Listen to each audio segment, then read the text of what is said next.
joining us today on Lattes with Leaders. I'm Zainab. And I'm Trisha. And we're excited for you to join us as we catch up over coffee with CEOs and executives from diverse backgrounds and industries. We seek to discover what is unique about each leader and educate you guys on new and interesting topics. Our conversations seek to enlighten and inspire people from around the world to realize that ordinary people can achieve extraordinary things.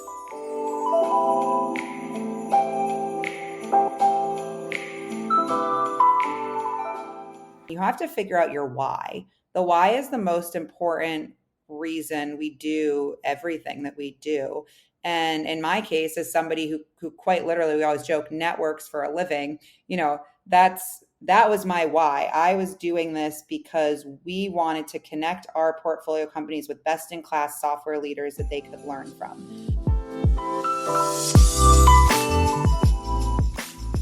In this episode, I speak with Casey Renner, an operating partner at VC firm OpenView Partners.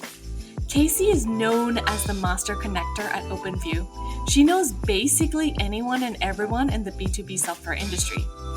In her role as operating partner, she runs the team that manages OpenView's executive network of industry experts, advisors, and corporate partners. She's built her career around networking and has a lot of great insights to share on how to build your own networks.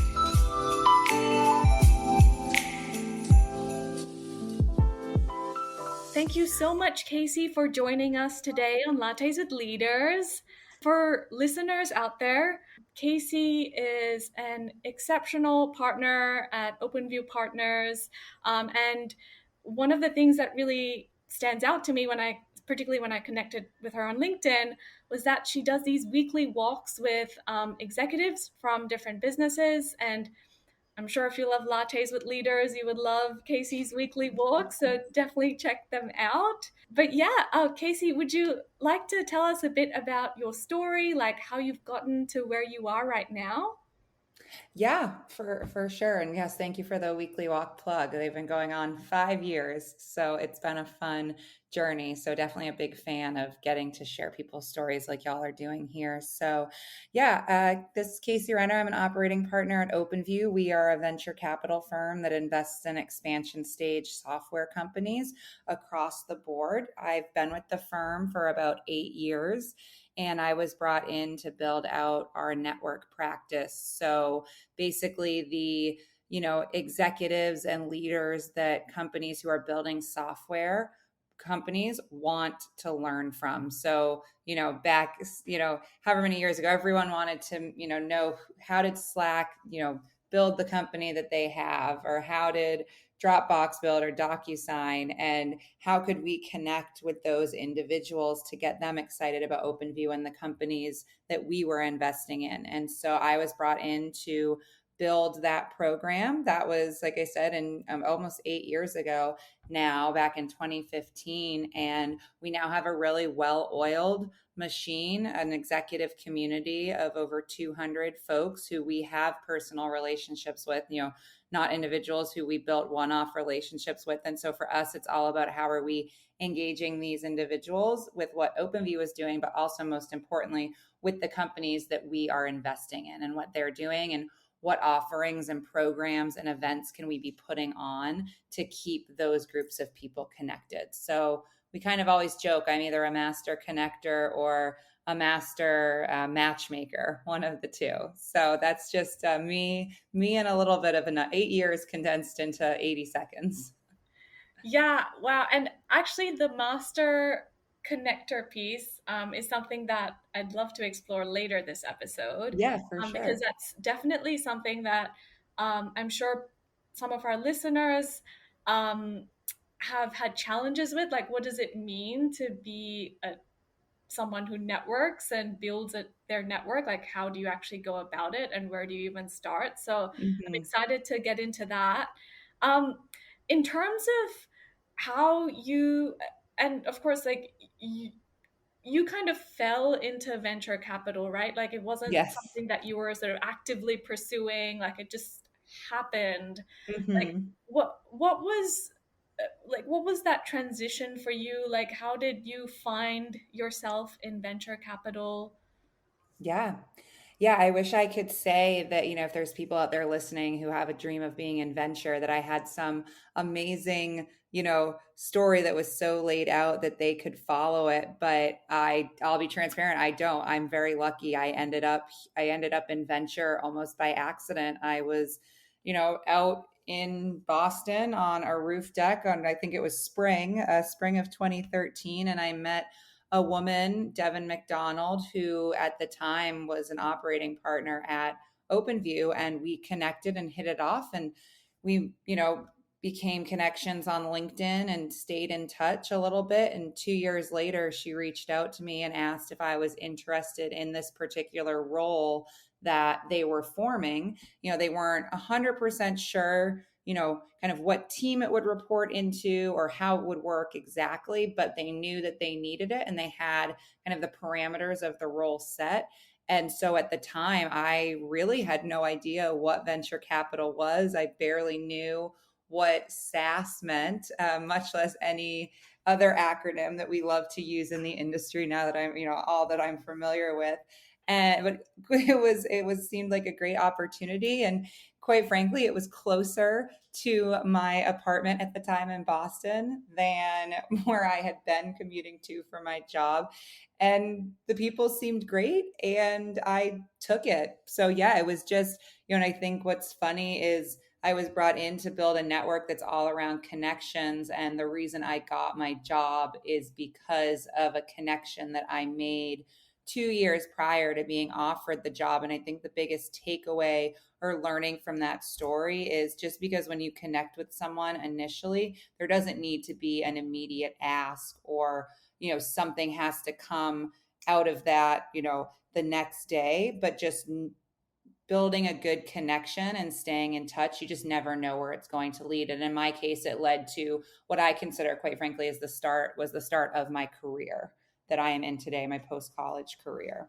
Yeah, and I think that's a really important lesson, right? That people don't realize the power of networks when it comes to actually landing your next role, because often roles aren't even advertised by companies out there. It's really Mm-hmm. people sourcing the kinds of people that they are likely to trust or that they've, seen before and have think they might have the capabilities. And so the network is where you would first find the opportunities that would most align with what you'd be interested in versus sort of scrambling around to find something out of the blue and build trust with someone that you don't already have a connection with. So that's a really great example of the power of networking. So venture capital, it is known to be a very male dominated field. But you've really risen up the ranks, and you have made a really great career out of it as a female in this field. And I wanted to get your take on how you leverage your identity as a female to your advantage. I think we're seeing a lot more women in VC, who have gone on to become either operating partners or investment partners. And certainly we've not swung the pendulum where there's more women than men, but have made it that far. And so I view being a female in a male dominated industry as an opportunity. And I don't know how many people would agree with me about that or think, that way. But I think when you are the different, if you're around a table and it's, 9 men and 1 female, you're the person who's different. That means hopefully because you're different, they are going to remember what you said because you're not saying it the same way. You don't look the same. You react to things differently. And so I think if people can use that to their advantage to an extent and use it because they're more memorable, then that's where being a female can get you ahead. I've aimed to be myself at all times. I have a sign on my desk that Devin, the woman who hired me, had given to me that says authenticity is magnetic. And I truly believe that is the case. I still come to work every day as my authentic self. Um, you know, not much changes in terms of my personality day to day. Who you see in the office is kind of who you see outside of the office, obviously with a few changes, depending on the social setting. But, I worked hard and I did what they asked of me. I raised my hand when there was another opportunity. I think where I've been very lucky and where I really encourage people all the time is to find your advocate within your organization. It doesn't matter if it's venture, if it's software, if you work, at a retail establishment, wherever. You need to find somebody who you become close with and who can advocate for you. And whether that's your manager, but by default, your manager should be your greatest advocate, but somebody else at the firm who you build a relationship with who can also be that advocate. And I think that's where I got very lucky at OpenView, by being authentic and genuinely liking people and doing my job well. I built advocates within the firm and I fought for myself. I'm not sure if they'd call me a thorn in their side, but I made it known I was there and I would speak up when I wanted something. And even if that was to my manager, I trusted her that she would speak up for me because she was so senior. Yeah, and the fact that you brought up about advocating for yourself, but also finding an advocate who will support you through that process is a really great point because I mean that's something that particularly women that who are the minority in their company might struggle with, like figuring out how do I navigate my way through this organization? Firstly, by using my own voice and really fighting for myself. But then, secondly, as you say, like finding the advocates where I'm not in the room and I'm not present to fight for myself, like I know that they will fight on my behalf Yep. because they have my back. The point that you said about finding your advocate, because that's a topic I feel women in particular can find challenging, like knowing how to find advocates, particularly if it's not if it's not your manager, like your Mhm. manager is already a given, right? In the sense that hopefully they care about your growth and your development and they'll speak up for you when you're not around. But when you're looking for an advocate in other parts of the organization that you work in, what is your advice for how you firstly identify someone who could be an advocate for you, but then, you know, how do you build that relationship with them such that there's trust both ways and that they become your advocate? Mhm. Yeah, it definitely takes time. I think, one other thing that's important to note is that, for me, like I said, I've been at this firm for 8 years. And, if you had asked me some of these questions, 4 years ago, I wouldn't have had the same answers that I have today. So, when it comes to advocates specifically, it definitely takes time. You need to, it's like any relationship. You can't just have one conversation and all of a sudden there's this just born trust. So I would say, if you're newer to an organization or you've been at the organization for a little bit, and obviously depending on how large it is, kind of map out who in the org you look up to, even if you never got a chance to meet them. It might be, you know, in my case, it was an investment partner. In somebody who's at a software company, it might be, the VP of CS, even though you're in the marketing organization, like whoever that might be, who's more senior, not necessarily that much more senior than you, but maybe just a little bit more senior than you because they're going to have more direct lines of conversations to people that you might not. And so I would start mapping those people out and then just, start have a one-on-one with them, try to get into their orbit a little more and just, start understanding their career and how they got to where they are, because you want to make sure that you like the person. You can't have an advocate if it's somebody who quite frankly doesn't seem interested in advocating for you. Like, it doesn't matter how great they are or how awesome their title is. If they're not interested, they're not going to be an advocate for you. So I think it's just really about identifying potential folks and, getting to start sitting down with them. If you're at a, company function, make sure you say hi to them and, make the interactions more consistent, and ask them, say, I'd love to make this a quarterly session, or, make this, bi-monthly, whatever cadence works for them and you, given your schedule.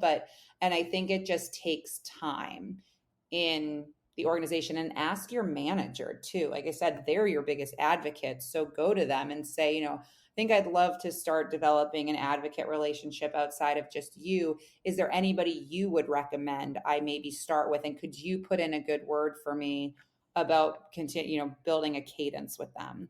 So, but it takes time. I think that's it's not like within 1 year of being at OpenView, I had these amazing advocates in place. It took a couple of years, because it just took getting to know people and proving that you were good at your job and you were going to be around for the long haul. So the worst thing you want to do is find someone to advocate for you, and then you're like, actually, I'm going to leave. So identifying the people, work with your manager, and start having build some type of cadence with them and getting together, and they'll sort of just fall into place. Yeah, I think that's really great advice. And of course, I think in today's world, everyone wants everything to happen very quickly, but in almost a transactional way. But this is different, right? Like, this is very much like you're building a relationship for the longer term. And it takes time to develop that trust on both sides.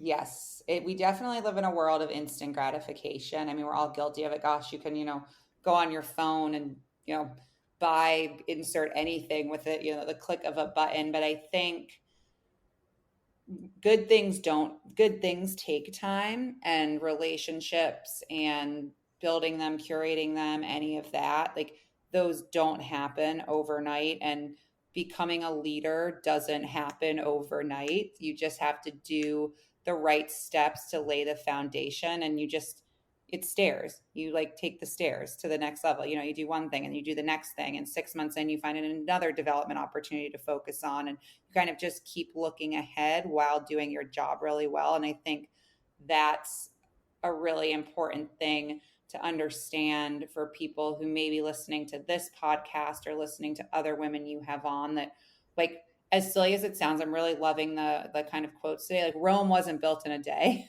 and neither was this career for me that I've found myself in, and nor will it be for other people who are listening. And so I think going into all of these things, knowing that, that's really important, because that's what will move the needle.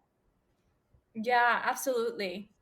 And okay, so I feel like our next topic kind of relates back to this concept of, um, you know, building relationships and um, and networking.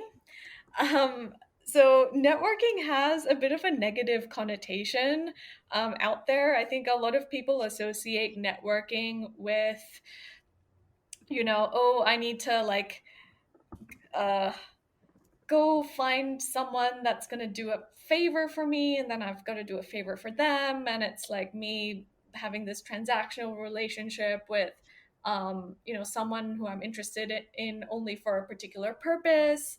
But you've harnessed networking in a very different way in your career, and I want to explore the concept of networking with you, because you've really come to understand and master it, and I guess your whole career is built around it.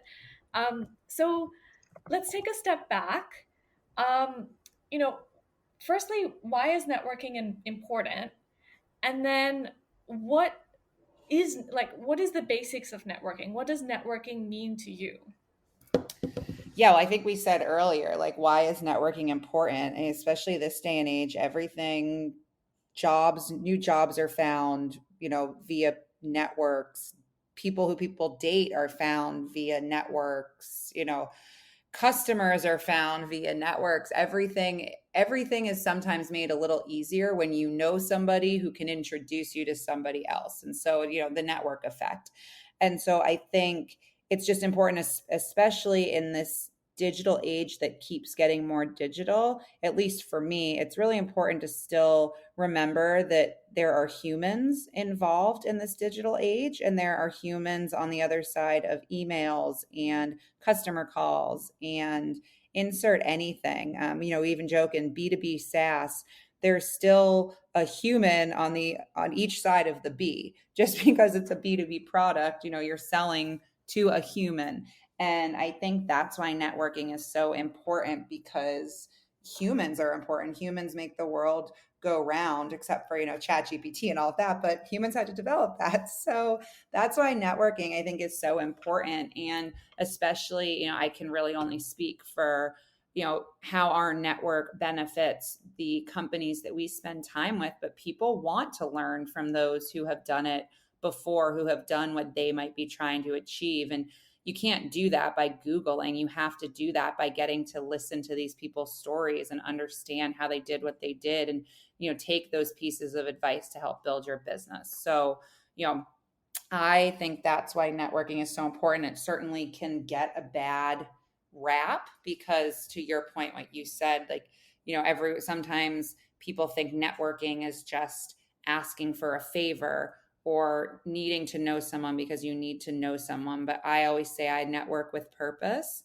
And I think because I have that frame of mind, it makes it, I don't know, and it's not, networking is not transactional. And if people think networking is transactional, then they're doing it wrong. Yeah.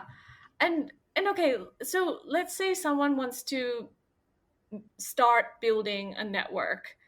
What is your advice for people who are just getting started?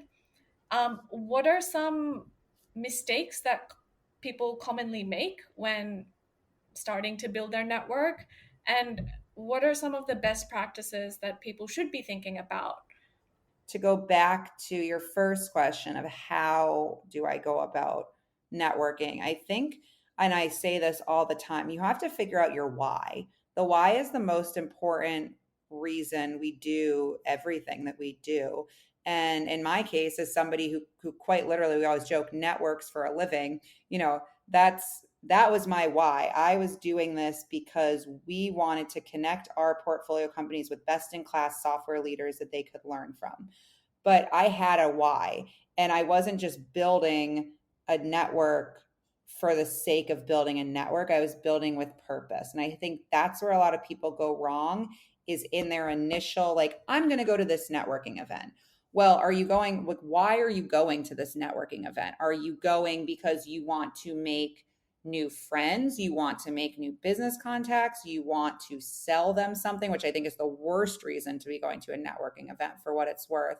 But knowing your why is, so important. Know who your targets are, be able to articulate why you want to connect with them.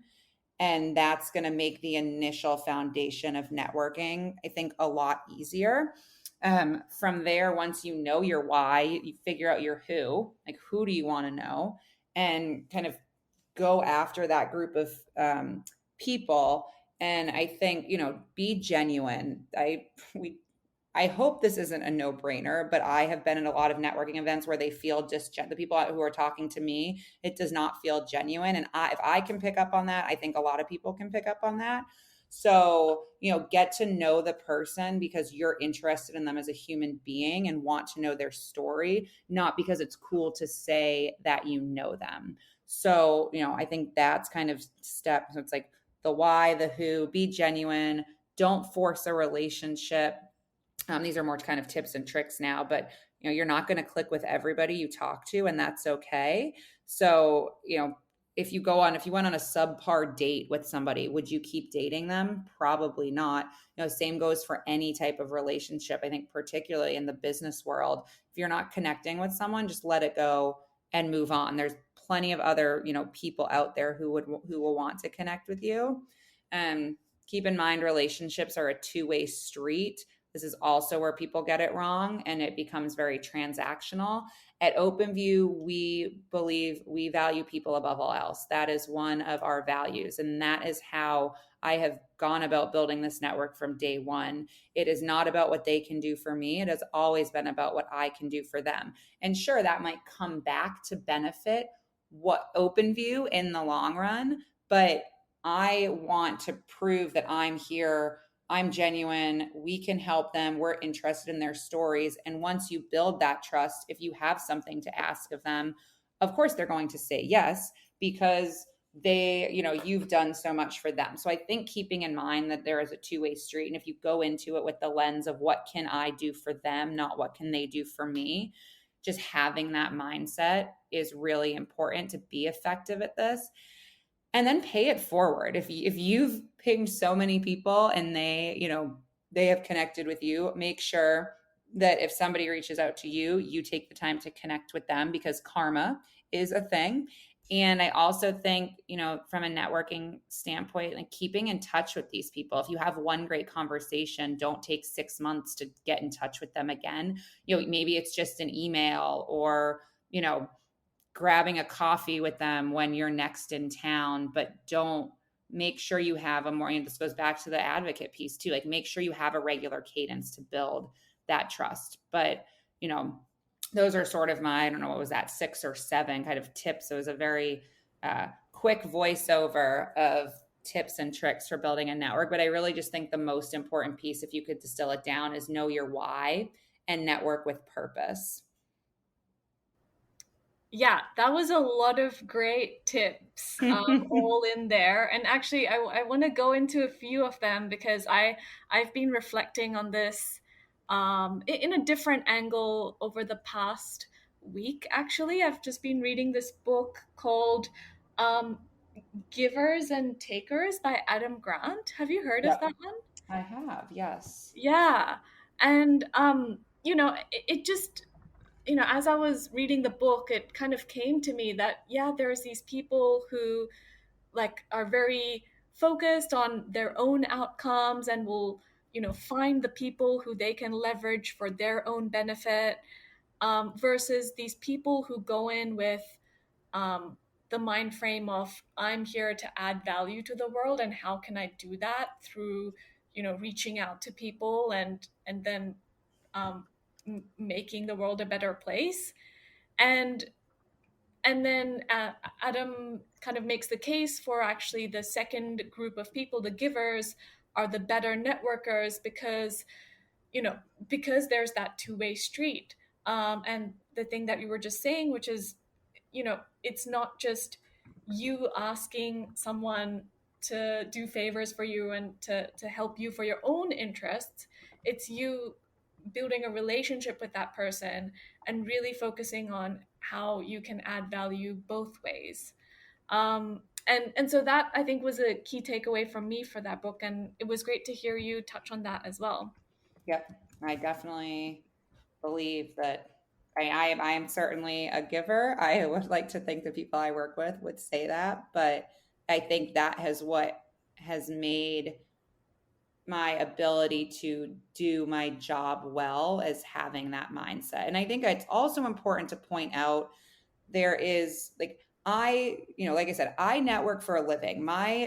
I was brought in to build OpenView's network. I imagine it could be very different if you, for example, are looking to build your network. I think the tools are the same, but the network I built for OpenView, I'm very lucky, has also become, my own personal kind of professional network too. And so I'm lucky, and then I was able to do both sides. But I still think, even if you are an individual looking to build your personal network, the same rules apply. Figure out your why, understand, what you can do for them, and good will come. And I think also, quality over quantity. You don't need a network of 50. If you're an individual, you don't need a professional network of like 50 plus people who maybe only half know you. Like, quality over quantity is key. That is how I built our network at OpenView too. So keep that in mind as well. It's easier to be a giver if you aren't having to manage, hundreds and hundreds of people as one person trying to manage a personal professional network. Yeah, that's really important advice as well, for sure. I also want to touch on, um, you've said purpose and building a network with purpose and knowing your why. And I want to kind of tie that in with the concept of being a giver and like it being a two-way street. Um, I think part of this is you need to do the homework on yourself and, not just why you're networking, like what is your value proposition and what can you offer to the world and what makes you unique that someone else might care about you and that not just care about you, but care about what you're doing in the world and how, you know, I guess how the both of you can work together to add value. And I mean, you've done that so successfully in your role. I mean, you are like considered to be like a master connector. Um, how does one go about building this value proposition for themselves and building a brand that can connect with other people to help them build their network? All right. Are you like, so you're saying how can having your own personal brand help you build your network? Yeah, having your own personal, like, here's what I do and here's how I add value so people really connect with that, right? Hmm. Oh, that's a tough question.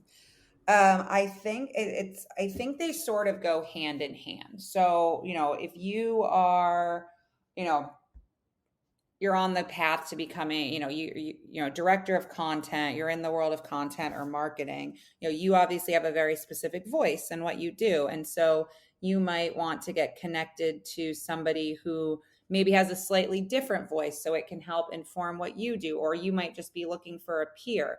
But everybody has their, like, I mean, it's no different than if you are in your group of friends or in your family. You have your own personality, you have your own identity. No different in the working world. This is where it ties back to, authenticity is magnetic.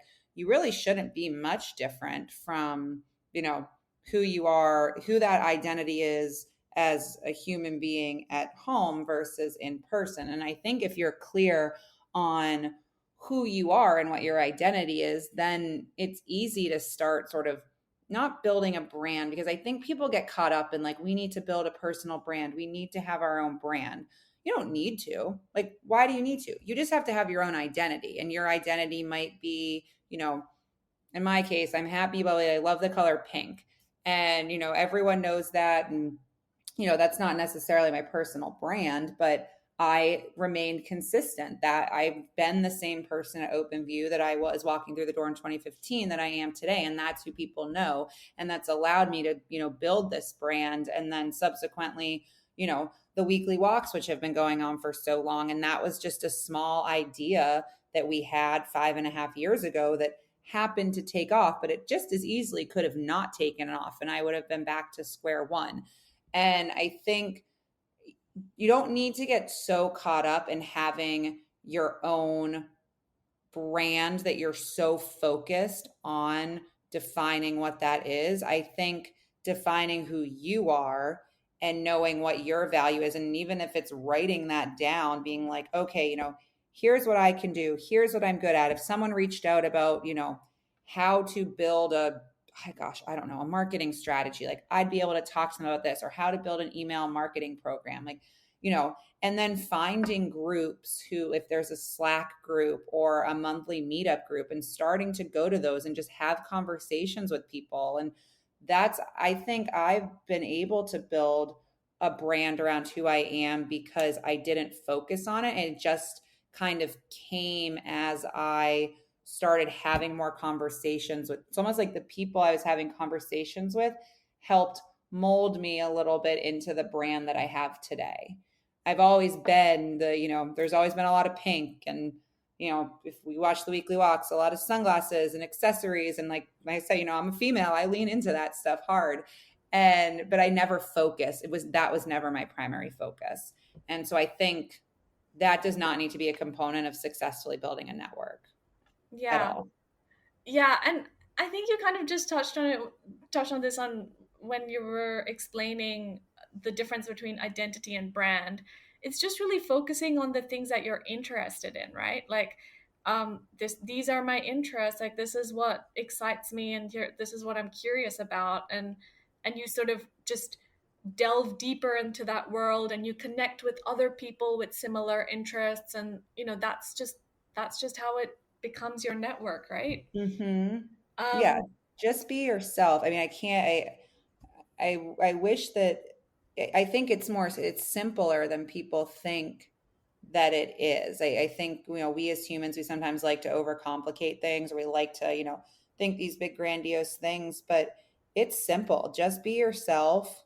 I'm relating to being a network. I'm certainly not a therapist or anything. This is purely for building a network, but just be yourself. Know your why, know what you can offer to people. Start going to, events. Set a goal. If you're at an event, like, I'm going to meet two people and then I'm going to leave.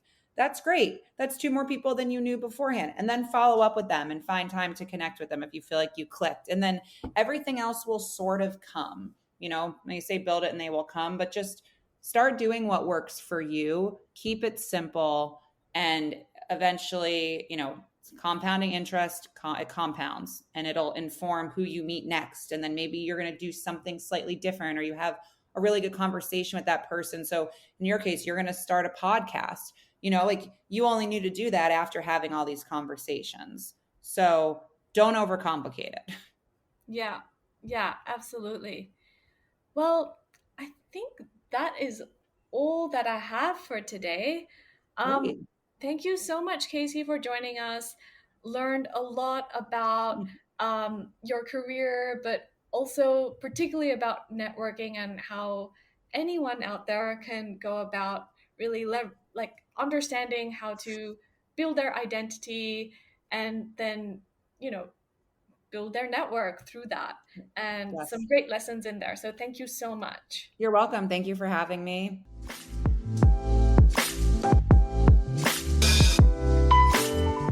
Don't forget to check out our more recent episodes where we connect with global female CEOs to explore how to make it to the top. Whether your ambition is to be an executive at a corporate, build a franchise, or pivot your traditional career, check us out. Be sure to give us a like or follow on LinkedIn, TikTok, or Instagram at Lattes With Leaders. Our mission is to hear the voices of women from around the world. So if you're an avid listener and want your voice heard through our platform, please reach out.